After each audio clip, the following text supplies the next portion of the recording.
हम बस पहुंचने वाले, बस 10-15 मिनट की दूरी पे, तो चलो चलते। यहाँ पे पता है बहुत अच्छा लुक्स आ रहा था।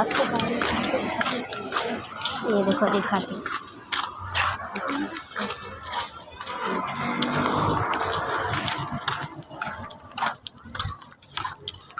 देखो मेरे पीछे भी सब मैं और मेरी बहन आगे। तो आपको पता होगा कि हम लोग नामा ग्रैंड सेंटेंस पार्क जा रहे हैं। वहाँ पे बहुत सारी चीज़ें हैं जो हम एक्टिविटीज मीन्स वाटर पार्क जैसा भी है वहाँ पे। चलो, तो अभी हम लोग रोड क्रॉसिंग कर रहे हैं।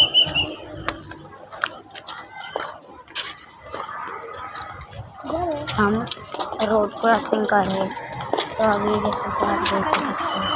चलो मैं अभी नेक्स्ट पार्ट में दिखाती हूँ।